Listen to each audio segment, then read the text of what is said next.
Olá pessoal, tudo bom? Eu sou Adriano, esse aqui é o Hugo, nosso trilha sonora. E eu queria falar uma coisa pra vocês. Trilha sonora, por favor, toca uma trilha sonora aí bem triste pra gente.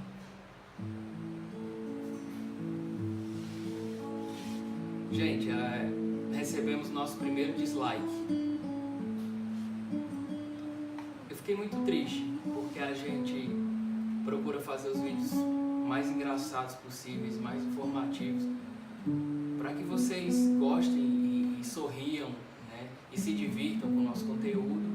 E quando eu percebi que a gente não tinha conseguido fazer isso com uma pessoa, eu fiquei muito triste, né? Quando eu vi lá um dislike, foi como receber um soco na cara. E deixou nós dois muito tristes, na verdade.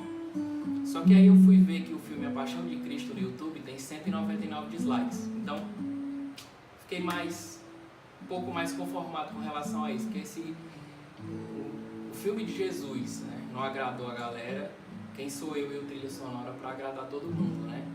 Se bem que eu acho que o pessoal deu dislike no vídeo porque não gostou de ver Jesus sofrendo. É verdade, faz sentido.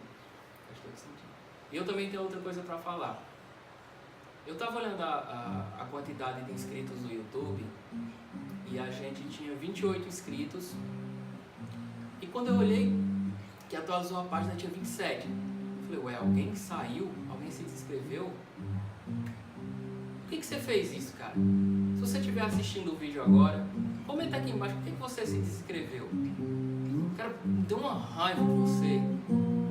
Que se eu encontrasse você na rua, eu metia a porrada em você, entendeu? Eu ia partir a tua cara. Eu ia acabar com você. Eu ia te dizer... Tá bom, calma.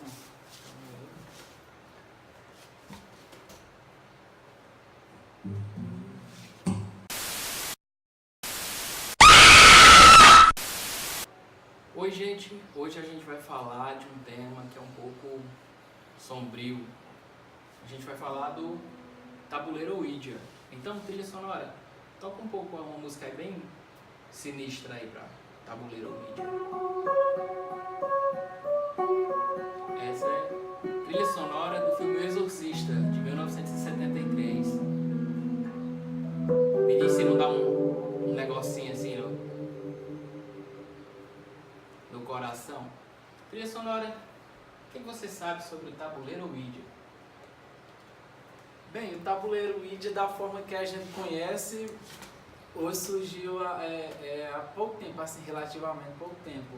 A história, primeiro a gente tem que saber a respeito do espiritismo como um todo, entendeu? Esse movimento, ele surgiu ainda no século XIX, quando uma família, a família Fox, se mudou para uma cidade do estado de Nova York, entendeu?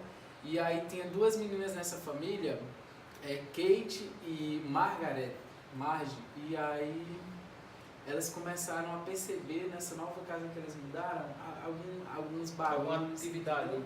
Exatamente. E aí começou aos poucos e foi se intensificando. Elas mudaram para lá por volta de 1847, entendeu? Mas aí quando já foi em março de 1848, no ano seguinte, exatamente, se intensificou mais ainda. Se intensificou a um ponto de a mãe das meninas começaram a perceber e a tentar se comunicar com os supostos espíritos, entendeu? E com isso eles conseguiram descobrir que tinha sido um cara que tinha sido assassinado naquela casa. De alguma forma ele queria denunciá-los. É isso mesmo. E aí o tempo foi passando e a mãe e os pais das meninas viram isso como um perigo, digamos assim. E aí enviaram... Porque também se comunicar com né? Lá o no capeta, normal, né? Isso em 1848, né? 1848. Hoje ainda é um tema que gera bastante controvérsia, né? Que é essa questão da gente querer saber o que há após a morte. Que eu mesmo tenho curiosidade em saber, antes de morrer. Depois de saber, a gente sabe, né? Depois de morrer, saberemos. O perigo é morrer durante o processo. Pois é, pessoal. E aí os pais dela viram isso como um perigo, porque viram que de fato estava acontecendo aquilo e mandaram ela para outra cidade para morar com a irmã e com o irmão. Eram 4 filhos dessa família Fox, entendeu? E aí passou um tempo e as meninas continuaram se comunicando com esses espíritos, de forma que elas pensaram, isso foi evoluindo e elas começaram a fazer apresentações, entendeu? Cobravam para fazer algumas manifestações em público. É porque também no começo, quando elas começaram a se comunicar com o suposto espírito, né, que isso não tem como a gente afirmar com precisão, era um esquema mais ou menos de 1 para sim e 2 para não. Fazia uma pergunta, se fosse sim o espírito bateria uma vez, se fosse não, bateriam 2 vezes. Com o passar do tempo, elas começaram a fazer perguntas mais complicadas que não se responderiam com apenas sim e não, né? Então elas bolaram uma forma de conversar com o espírito de acordo com o alfabeto. Por exemplo, o A seria uma pancada, o B seria 2 pancadas, o C seriam 3 pancadas, entendeu? Então foi a primeira coisa que eles pensaram. Só que isso era muito complicado. Chegou um momento também que eles começaram a se perder na tradução. Imagina, falar uma palavra que tem um W, você tem que bater 20 e tantas vezes. Então você ia meio que se perder. Então eles criaram algo semelhante ao tabuleiro Ouija, ou tábua Ouija, que Ouija a gente não faz ideia do que significa, também não tem uma tradução. Eu particularmente gosto de chamar como jogo do capeta. Não sei se vocês também. Pois eu não sei se vocês conhecem, ou já viram, ou já jogaram, mas é muito controverso, existem muitas histórias a respeito. E a gente vai contar algumas dessas histórias daqui a pouco para vocês. Uma curiosidade sobre o espiritismo é que esse movimento surgiu nessa época, 1848. O espiritismo como religião, ela só veio surgir um tempo depois, entendeu? 1893, por aí, mais ou menos, entendeu? Também é importante dizer que houveram algumas tentativas, como a Adriana já citou, a respeito dessa tábua, dessa forma de se comunicar. Essa que a gente conhece hoje foi criada, alguns sites dizem que foi criada por ele, outros que não, foi por um empresário, entendeu? E aí quem foi responsável por disseminar isso, digamos que ele copiou a ideia, foi seu funcionário. Ele se chamava William Foote. E o empresário... Elijah Bond. Exatamente. Elijah Bond, que apesar de parecer, não tem parentesco nenhum com James Bond. Exatamente. Não era agente secreto, era só um empresário mesmo. Então, você que é empresário, tome cuidado com seus funcionários. No caso, eu e ele. Então... Funcionário roubar suas ideias.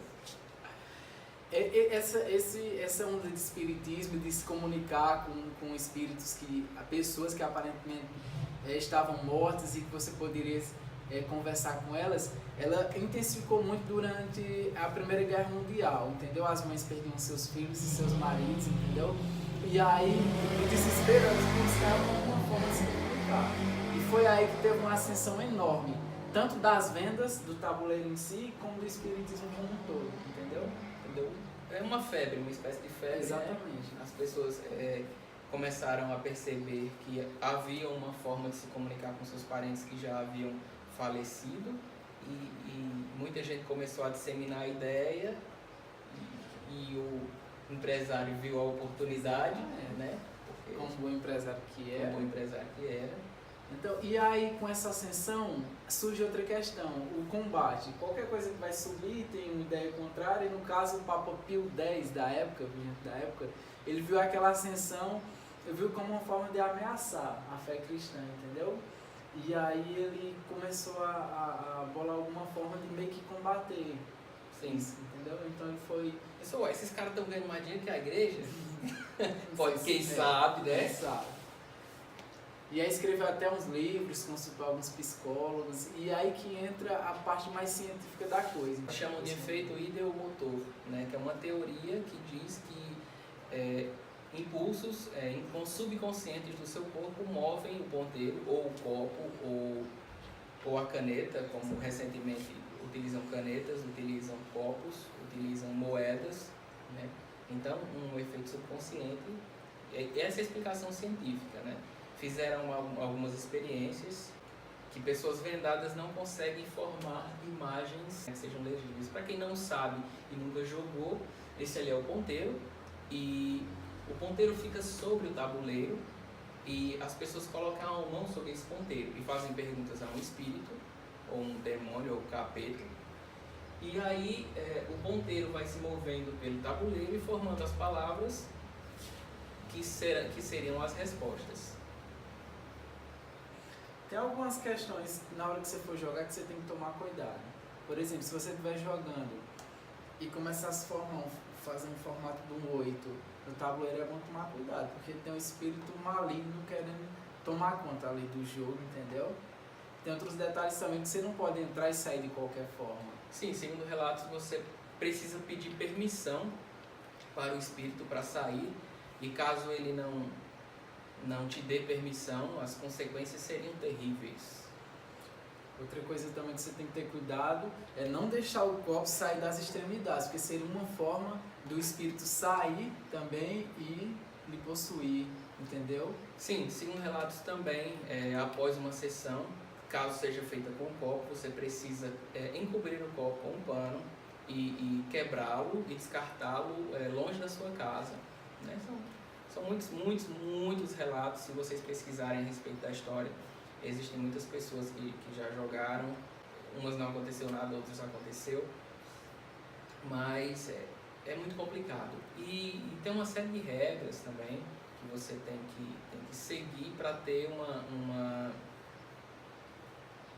experiência saudável, entre aspas, né? Porque falar com morto não é nada saudável, né? É a questão da necromancia, né? Que é a experiência de falar com mortos. Uma das regras é você nunca jogar doente. Se você estiver gripado, com o corpo fraco, existe a possibilidade do espírito se apossar do seu corpo. E outra coisa, você tem que respeitar o espírito, fazer perguntas sérias, nunca debochar dele, nunca... Com ironia, por exemplo. Nunca, exatamente, ironizar. Porque pode ser que aconteça alguma coisa com você, pode ser que não. Pode ser que... Eu acredito, sinceramente. Particularmente eu não acredito, mas não jogo.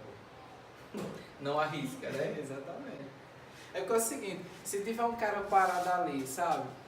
Assim, eu não vou mexer com ele, entendeu? Ele tá lá parado, então, né? Eu não sei se ele vai me bater de volta. Exatamente, eu não sei se ele vai... É aquela velha história.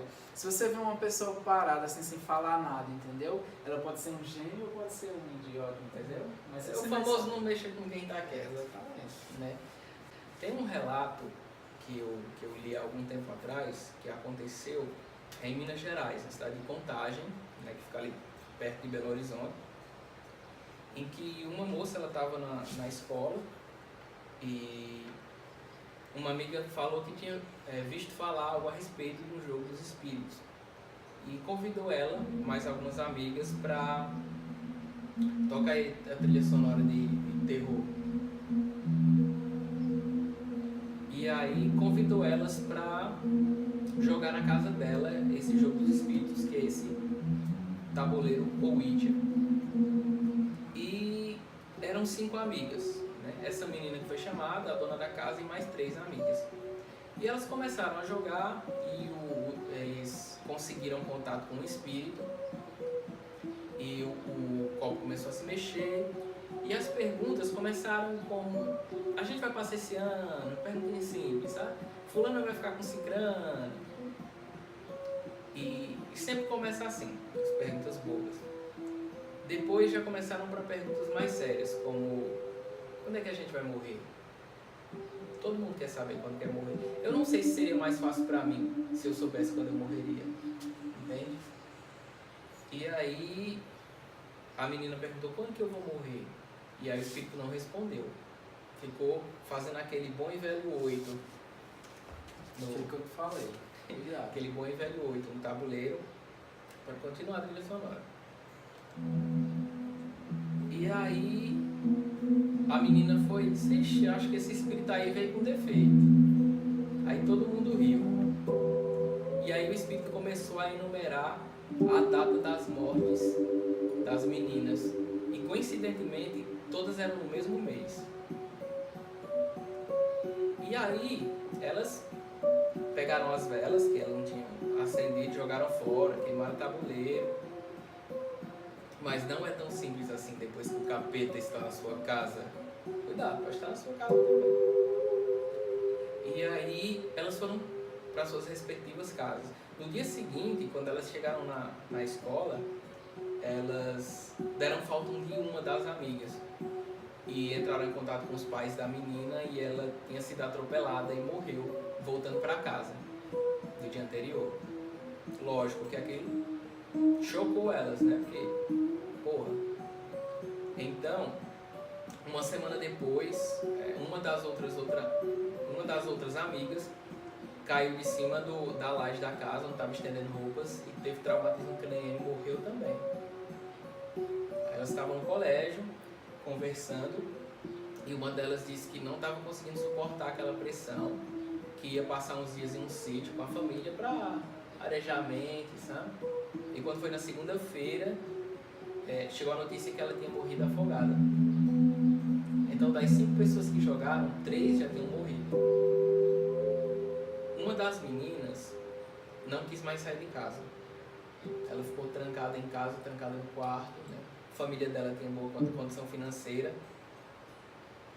E ela ficou no quarto, estudava no quarto, trabalhava, mas não saía. A família dela contratou vários psicólogos, psiquiatras para conversar com ela, mas ela nunca conseguiu superar esse trauma. Entendo? Até hoje, né, segundo relatos, não sei se essa história é verdadeira, até hoje ela está no quarto dela. A outra moça que relatou essa história já teve vários acidentes de carro, mas sempre sobreviveu, né? Ela disse que acha que Deus está pondo a mão para protegê-la contra tudo de mal que acontece. Então, é arriscado, entendeu? Se você quiser jogar, a gente não aconselha, mas vá por sua conta e risco. E tu acha que o cara só falando tem algum perigo assim? O cara só falando mesmo dele? Cara, não sei. A gente vai saber amanhã. Amanhã a gente fica sabendo algo a respeito. Eu já tive a oportunidade de jogar algumas vezes, já tive algumas experiências interessantes, outras assustadoras, outras reveladoras. E em uma dessas, eu estava jogando com 2 amigos, que era João Vitor e Tiago, primo dele. Estávamos jogando e já era tarde da noite, eram umas 3 da manhã, e a gente queria sair do jogo e o Espírito não estava permitindo. A gente tem que solicitar, a gente pode sair, e aí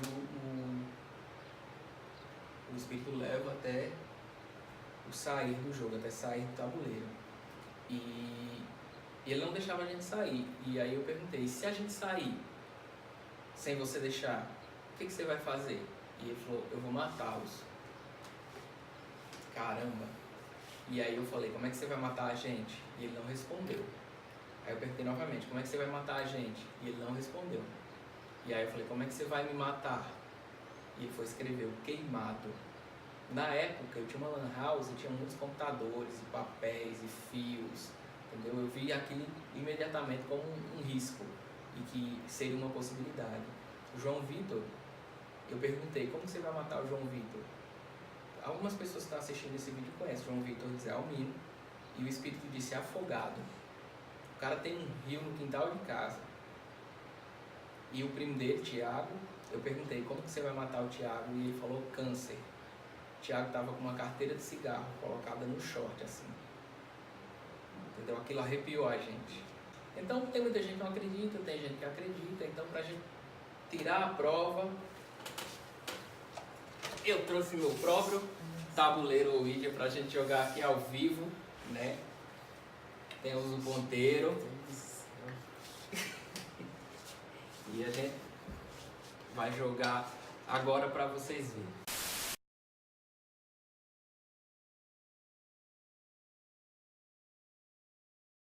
Poxa, cadê o amor? Amor? Quê? Vem jogar o Ouija comigo? Essa merda ainda tá na minha casa? Não. Bom, gente, obrigado por assistirem nosso vídeo e eu vou queimar isso aqui, cortar em 7 pedaços e vou... Bom, espero que tenha um próximo vídeo, né? Espero que eu sobreviva até a próxima semana. Valeu, gente. Tchau.